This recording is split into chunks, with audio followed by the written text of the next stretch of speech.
Welcome back. It's the Astronaut Dr. Renee show. I am your host, of course, Dr. Renee. And in case you've never watched our show before, we're here to motivate and inspire you to live the life you deserve. Because let's face it, you've only got one life. This is not a dress rehearsal. This is it.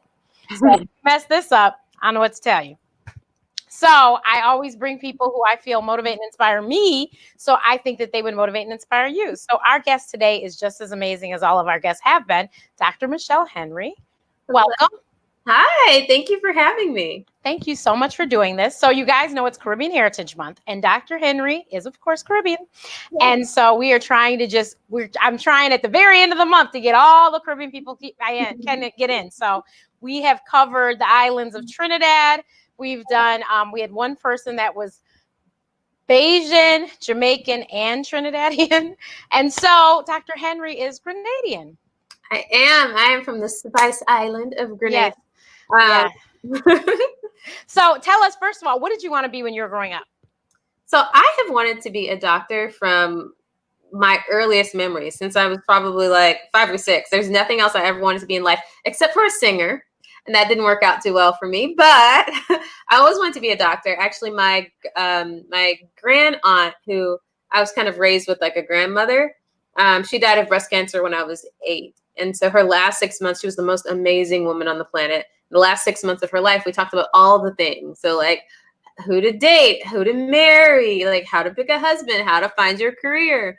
And so when I was 8 years old, I was convinced that I was going to be a breast cancer surgeon. So from that time on, that's what I was doing. When I went to medical school, I took a different direction, but I can't remember a time that I didn't think I was going to be a physician. Now, what happened with the singing? You don't have the voice, or you just? I think I have the voice. I think it's okay. But when I was a shy, like painfully shy child. And so my mom took me to piano lessons. And so the piano teacher was both a vocal coach and a piano teacher. And she said, okay, let's try singing first. And I remember just being so shy that I was like, I'm just going to like make up a fake voice because that's what 6-year-olds think. I don't know.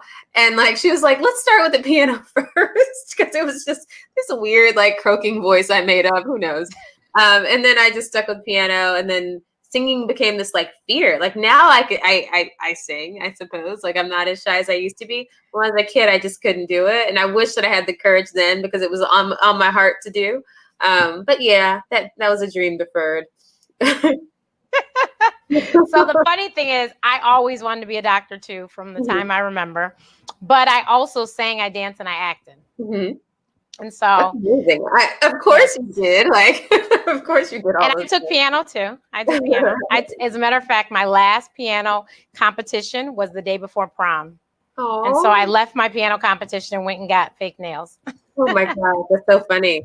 Like I took lessons for a while, and then I just started playing things by ear, and I do like family holidays and things like that. And then kind of faded out when I got to maybe college, but I never actually like competed. Gotcha. Well, you got skills. I couldn't play by ear. So you always wanted to be a doctor. So what'd you major in college? I was a biology major, and then like I was like, of course, a type A student. So I was taking like a ridiculous amount of hours, and then kind of finished my biology credits early, and then started doing some business courses. So I did my degree was in biology, but then I also did like marketing and management information systems. Oh, smart. Yeah. So your family's from Grenada, or were you born there? My family's from Grenada. I was born here, but when I was 8 months old, I moved back to Grenada, and then came back here when I was probably like 4 or 5. And I still, because we just lived in such like an insular community, I had a Grenadian accent until I was probably in middle school. Like I remember like distinctly like unlearning it and like watching people and like learning how to learning to say oven instead of oven, right? Like learning to like say all the words correctly. So yeah, I had a Grenadian accent for a long time. That is funny. I get it. That's hilarious. So what school did you go to for undergrad? So for undergrad, I went to the University of Texas at Austin. So I was a Texas girl. And it was good to me. UT was a great place. You know, it's a big school. And so you really, to like survive, you really have to fight a little bit. You know, you have to like work to make sure that you're there at your classes, you get the help you need. And I think having to do that kind of translates to the work you have to do in life, you know, right, to make sure that you can kind of rise to the top. So, and I met lots of amazing people, many of which are still some of my best friends who have gone on to do amazing things. So, yeah, UT was really good to me. So, I went to a PWI too. Mhm. And I had a great experience, and I, like you, still have friends that are great friends today. Yeah. The way I grew up, though, I was always the only. So Yeah. it wasn't that big of a difference for me to go to Yeah. PWI. But for you to live 4 to 5 years in Grenada. And I grew up in a very like Black space. So I grew up in a Black neighborhood. I am lucky that, the schools that we were zoned to were okay, but not stellar. Okay. And I think it was a 4-year like experiment they were doing for my neighborhoods, but they were sending us to really great schools, right? And so I was lucky to go to a really great high school. I went to a really great middle school, which changed me tremendously, and I'm very, very grateful for those experiences. But I was raised in a Black area, very Black, whatever that is, Right. Black Caribbean upbringing. So, but the interesting thing about UT is that UT has 50,000 students. And so if you look at the number of Black students, I think it was 3,500. It's like larger than some HBCUs. So really you make whatever you want out of that kind of space. And and that's the same, Michigan State's the largest Big Ten. It's the equivalent of 10 football fields, the size of the campus. And honestly, I don't think I know many white people from going to Michigan State. Like the people I hung around were Black. And it's funny to see, like, I'm Facebook friends with a lot of people that I grew up with, and to see that they went to Michigan State, and I had no idea. Really? That's so funny. No idea. How big is Michigan State? Huh? How many students? I'm going to Google that while you're talking. I have no idea. I just know, like I said, I just know it's largest Big Ten. Yeah. And it's huge. The campus is ridiculous. Yeah. But yeah, it was funny. I was like, I just gravitated. I mean, we all sat together at lunch. We all, every meal. What am I saying? Breakfast, lunch, and dinner in the dorms. So did you live on campus? I did live on campus for the first 2 years. Okay. And then I lived off campus, once you make friends and whatnot. I remember being terrified when I first moved there because it was so big and so different. None of my good friends were from high school were moving there. And my mom came up with me and was so terrified. She walked around campus making friends and taking phone numbers. That didn't go very well. I was so upset and embarrassed. But bless her heart, she just wanted to make sure I was okay. And what's funny is one of the girls she befriended, we were friends for a bit, but actually she moved to New York and we actually had brunch maybe like, I guess 2 or 3, maybe not even 2 or 3 years ago, a year and a half ago, we ended up having brunch and had to laugh about it. But yeah, mom had good intentions. So did you have any siblings? Yeah, I have 2 little sisters. Okay. One is, we're all 3 years apart. One works for Kaiser, so kind of still in healthcare. But she's in HR, but still she knows the land. And then my youngest sister is actually a teacher in Qatar. I always pronounce it incorrectly. But she's a teacher out there. Wow. Yeah, she loves it. I mean, look, at this point, I think there's a lot of places better than where we are. I hate to say it. I think one of the biggest disservices that this country does is it makes us believe that no other land is hospitable. There's so many places that we can live and thrive and potentially be happier or just as happy, whatever that is, Right. So yeah. Yeah. She's very happy. So there's 39,000 at Michigan State. Nice. Yeah, big. Yeah. So so that was an experience just in this climate of the world we live in. I try to throw in something because I don't care when you watch this, but we're going through 2 pandemics, Corona and racial injustice has come, put mirrors in front of a whole lot of people's faces to figure out, oh my God, I didn't realize that I was one of those people, or that what I said or what I did was, so how did you pick a med school? Around the time I was going to med school, I had dreams of actually leaving the state and going up east and whatever. My mom was a little sick, so I ended up staying home. I went to Baylor. At the time, Texas had the 6th school or however many school application, and Baylor was a fantastic school. When I went there, I think Baylor was number 9 med school, so I was thrilled to go there.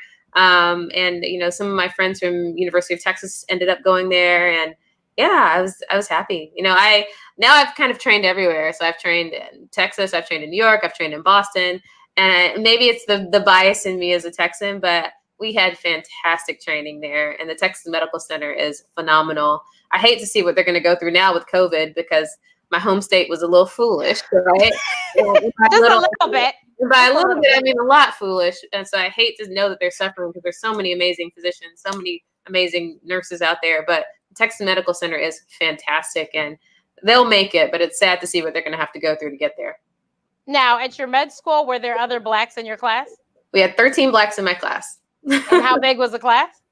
230 something. Oh, wow. Yeah, that's a big class. Yeah. That is a big class. Yeah. Well, at least you weren't by yourself. Yeah. Where did you go to med school? I started at AUC, and then I transferred to St. Christopher's. I went to school in England. Oh, wow. That must have been an amazing experience. It really was. I like to travel. And so that opened me because, as you know, when you get over there, it's very cheap to move from place to place. Yeah. Whereas, so like my flight, like I went to Italy, it was it was Thanksgiving in the US, but that's when I went around that time, and it was so cheap.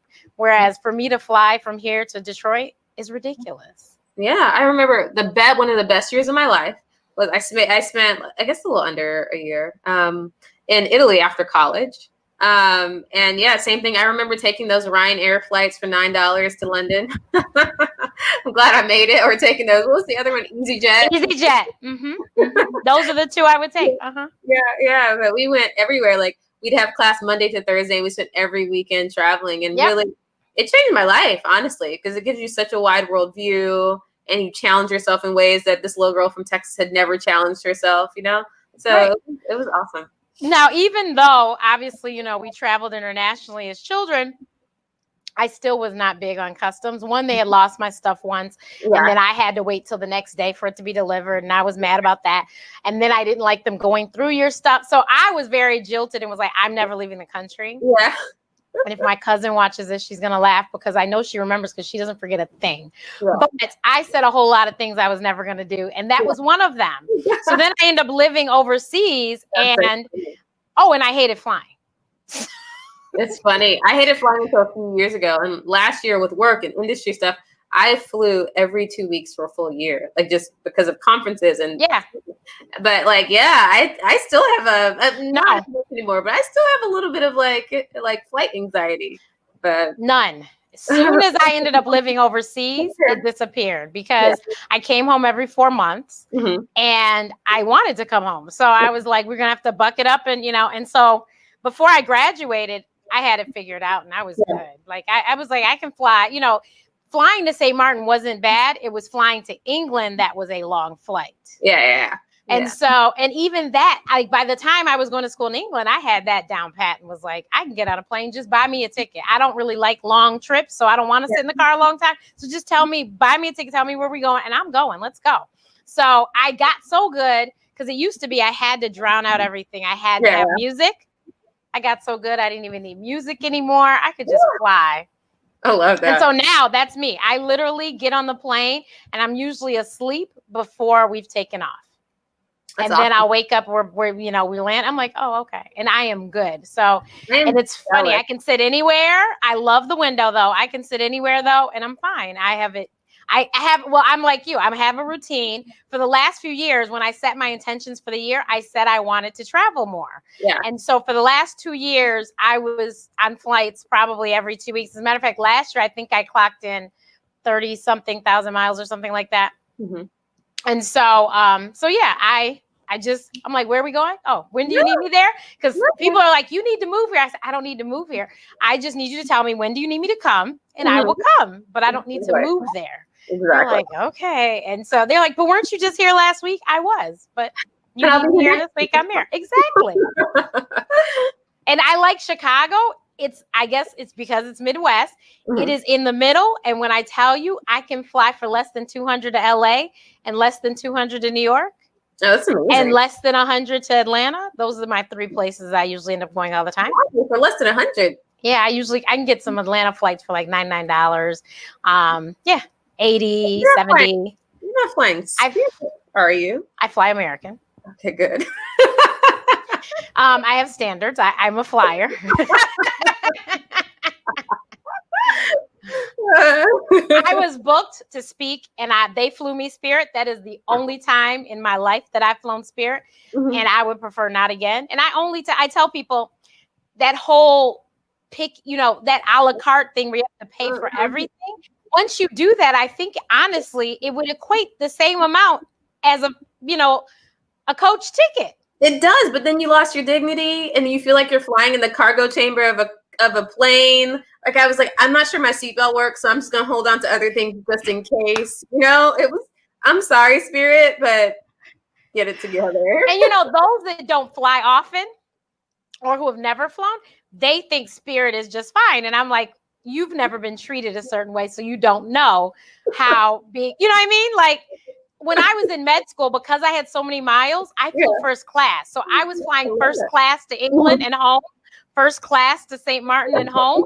So when you fly first class, you can't go to Spirit. God, no.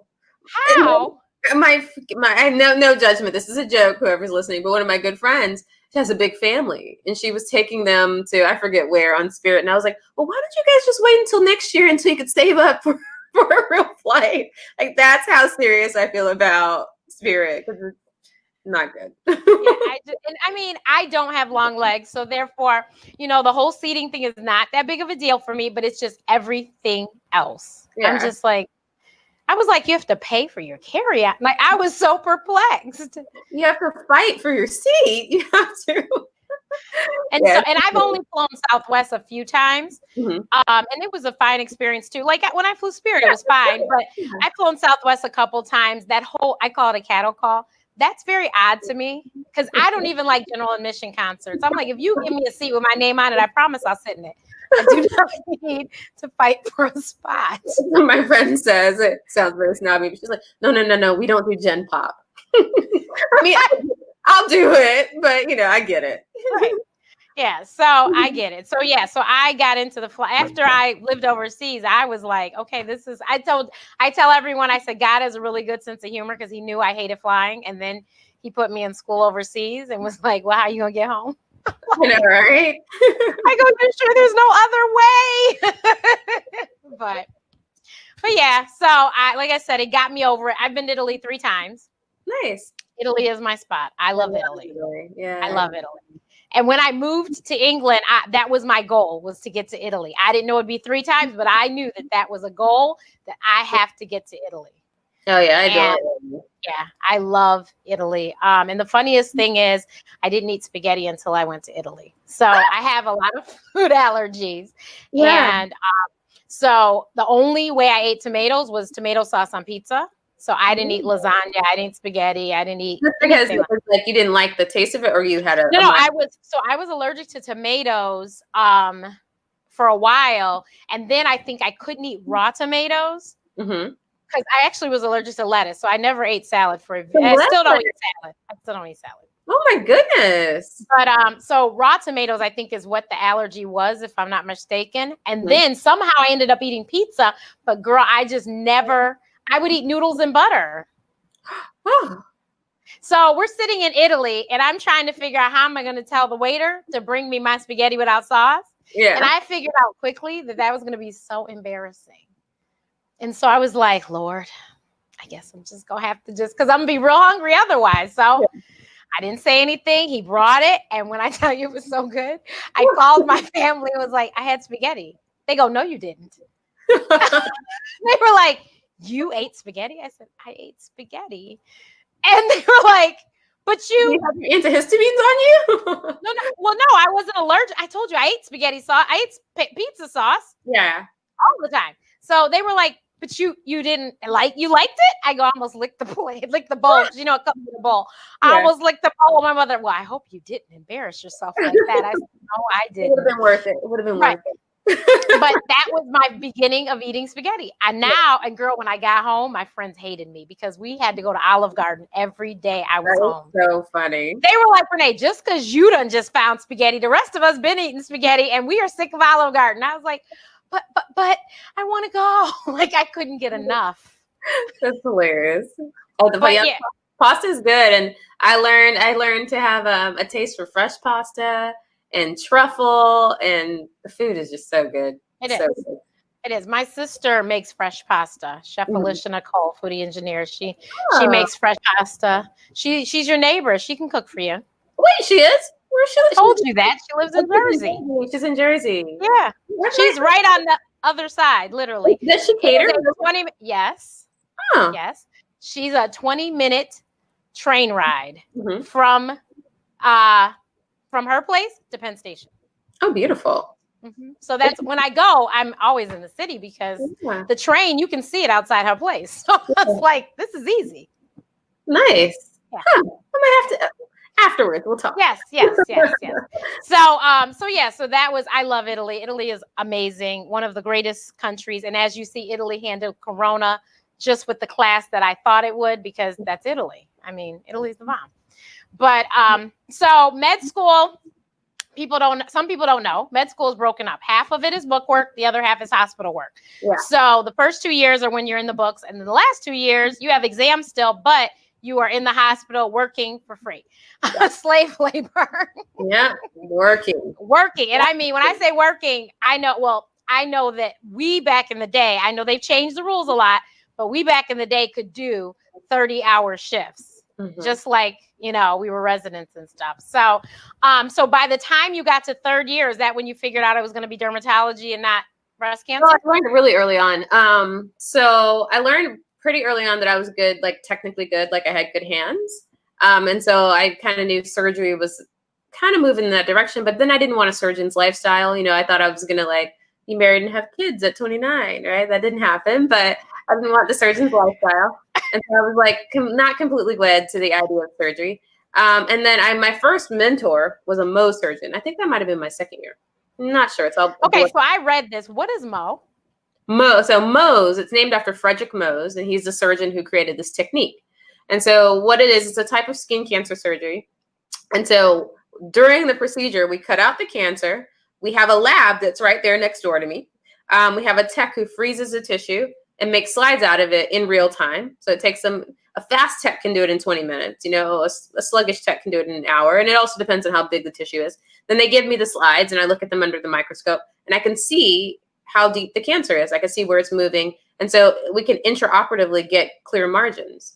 And so, the nice thing about it is that you're curing the cancer on that day. So the patient comes in with a cancer, I clear them. I know that I have about 98 to 99% clearance rate because I have looked at 100% of the margin to be certain that it's all gone. And then the fun part is the reconstruction. So once you take out this big cancer, then you have to do all the kind of plastic surgery type skills to make sure you close it appropriately. And 90% of skin cancers are on the head and neck. So it's really important aesthetically to make sure that we don't put your nostril over here. We need it right here. Your eyelid, your brow can't be up here. So there's a lot of artistry in it. And I love the fact that the patients are awake so I can talk to them.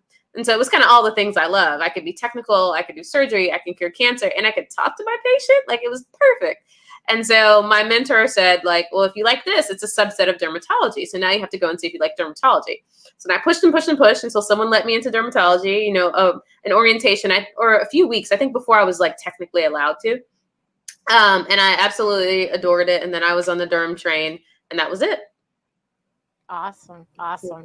So then, where you did your residency in Boston? I did my general dermatology here in New York, and then I went to Boston for my Mohs surgery. So that's why I did my Mohs surgery, and then I came back here, and I have been working here ever since. Awesome. So you are in private practice, right? I am in private practice, yeah. And how did you, because that's a big thing too. How did you make that leap, or did you do it right out of, finishing in Boston? I mean, what did you do? Yeah, right out of finishing. So I was thinking about I was in Boston and, that's a fantastic hospital system and amazing for, your resume and all these things. And so I thought about it. And then I just decided that, I want to live in New York, and everything I had done until that point was because it was the right thing to do. It was the great thing for my resume. It was the great thing academically. And at that point, I just wanted to be happy. And I said, you know what? New York's going to make me happy. I've always wanted to live there. I'm going to carve out a career there. And if I could get into academics there, I'll do it at some point. But I'm moving to New York. And I'm so grateful that was the first time that I made the decision that was the decision for my heart and not the decision for my resume, for what everyone else said is the right move to make. And I am so grateful I made that decision. So, how does one leave out of, basically fellowship and come into their own private practice? Like, Also, no, I'm in private practice, but I'm with a group practice. Oh, okay. You're the group practice. Okay. Okay. So you're not by yourself. Okay. Not by myself. No. Okay. I joined a really large aesthetic practice. That was the first practice that I was in. And so it was, moved to the Upper East Side, super hard. Upper East Side is probably one of the most concentrated areas for like aesthetics, in terms of derms, plastic surgeons, other practitioners doing things. So it was really hard to kind of make a name for myself. And then I did the work and made a name for myself. And then I joined another group. The group that I'm with now is a really large group, arguably the most prestigious derm group in the Northeast. All of the devices, all of the research, and we all kind of function independently. So it's a nice space because we all kind of have our own thing. So yeah, that is cool. So are there any other Black doctors with you? No, I am the only Black doctor. I see. Okay. Which can work to your advantage. At times. Right, at times. Yeah, it can work to your advantage at times. It works to your advantage in many ways because, my patients can visibly see that I'm invested in them, Mm-hmm. And so they know that they come in, this is someone who understands my hair, understands my skin. Right. And other people can, there are non-Black doctors who have an interest or trained in urban areas, and I hate that word, urban, trained in areas with lots of Black people, right? And have learned in that way. But there's something to be said for culture, So when someone's like, I use this black gel in my hair, I know that black gel. Right. I know that black gel. Yeah, exactly. I know Blue Magic. I know what it feels like when you're whatever happened to your hair. They braided your hair too tight. Yeah. Like all culture. I think in all things it's important, but particularly in dermatology, it's important because there's so many unique things that we do to our hair, to our skin, that's a part of our culture. So many beliefs that we have that's a part of our culture. And I treat a lot of Caribbean, West Indian patients too. Oh, so nice. Yeah, so many people come in and they'll say things like, oh yeah, I have Lota on my skin. And no one knows what that is. But of course I know because we've called it that since forever. It's tinea versicolor. So for all of those that want to know the medical term for Lota, it's tinea versicolor, But, I have colleagues that are like, the patient keeps calling it this thing, right?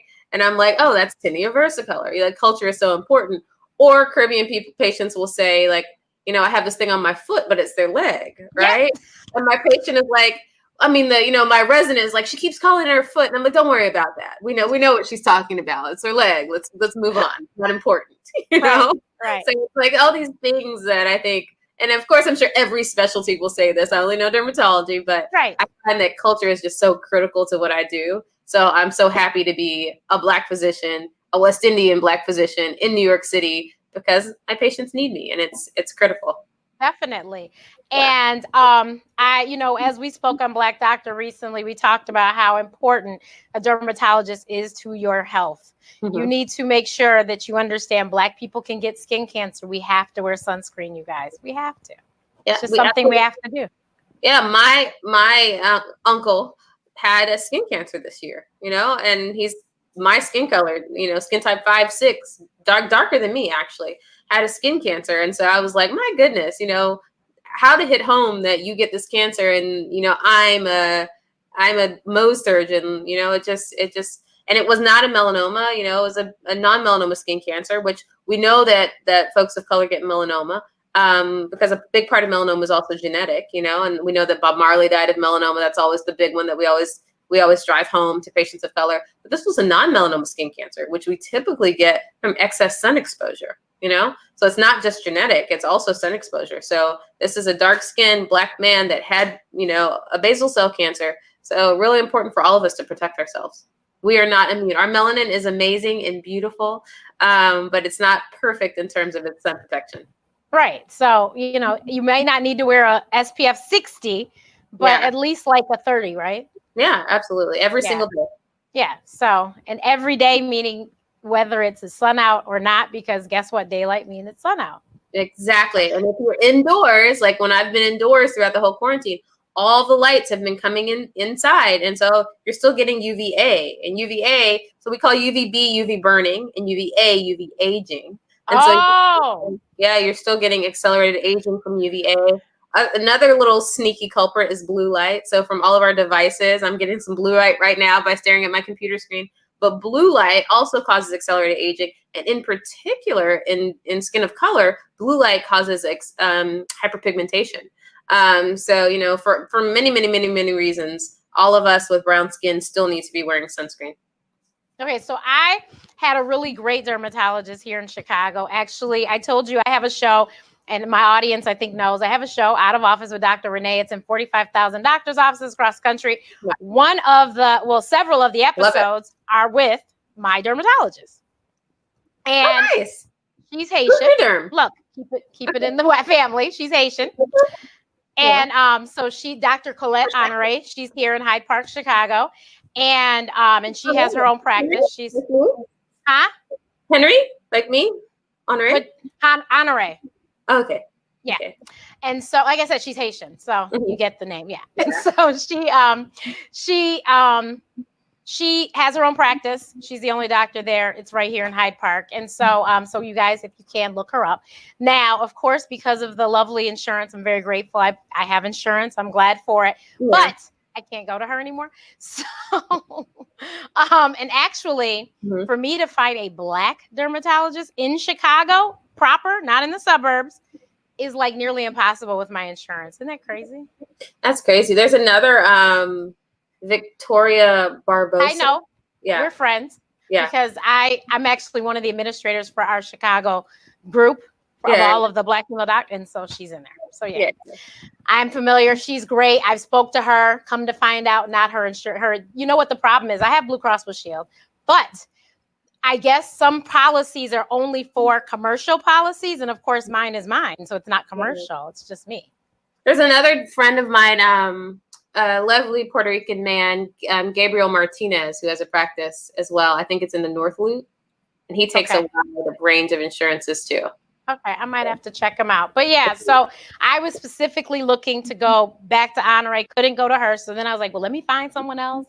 Yeah. And we were like, this is just not working out. And this was right before COVID, because I was going to try and then I was like, okay. But I said, you know what? When I go to New York, I'm just going to go to Michelle. Yes, please do. My doors are always open. Yes. I'll take care of you. Don't worry. Yes. I was like, I told my sister, I was like, we're just going to go to Michelle. We're going to Michelle. I was like, we're going to patronize her. Yeah. So I'm very excited because the Rona, I think that maybe it's my nerves. I don't know what happened. I don't think my nerves were bad. But girl, I don't even have acne in my face. And I pick at things. So then now I have lovely scars. And I was like, what have you done to your face?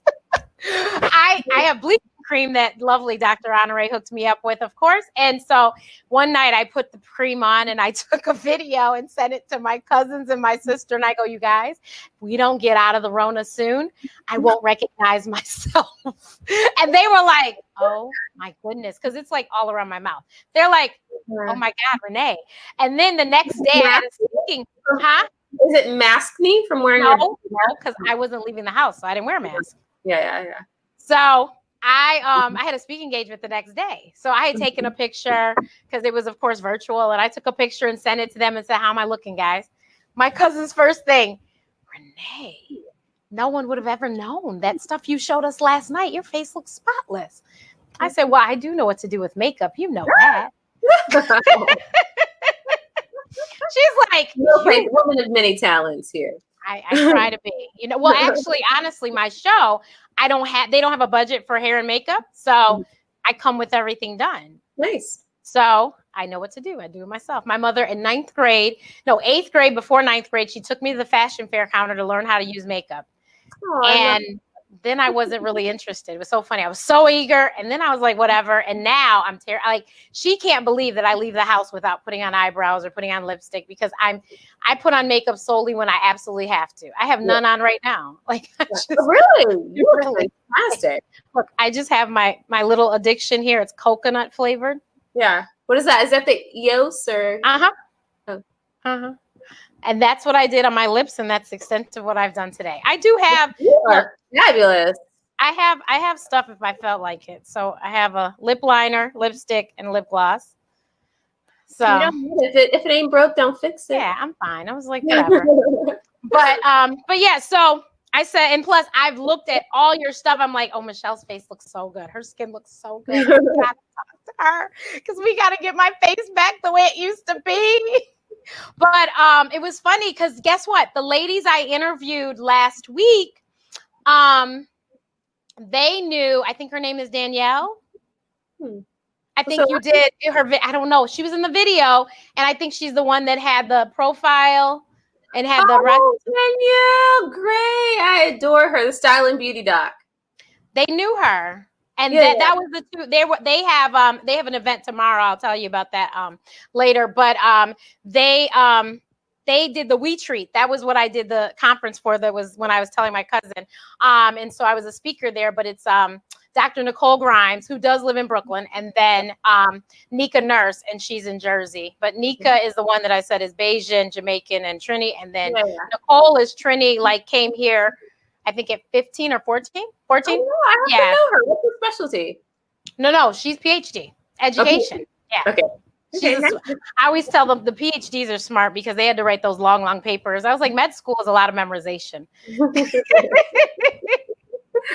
But yeah, they knew her. But I've watched her videos. The other day, I have Facebook Watch app on my Fire Stick, so on my TV, I just let it go through all your videos, and I was like, oh, that's so good.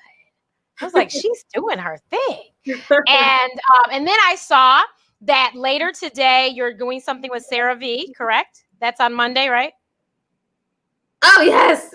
You said Sarah V, and I thought Sarah, like the girl's name, S-A-R-A, and I was like, oh my God, am I working with Sarah V? Because I know a Sarah V. Oh, hilarious. Yes, on Thursday at Thursday. noon, I'm having a chat with Sarah V, and it's with me and Tom, who is one of the founders of Sarah V. And so we're talking about one of my favorite topics, sunscreen, and he's amazing. Sarah V is amazing in many, many ways. I've worked with them for years. The products are amazing. The work culture is amazing.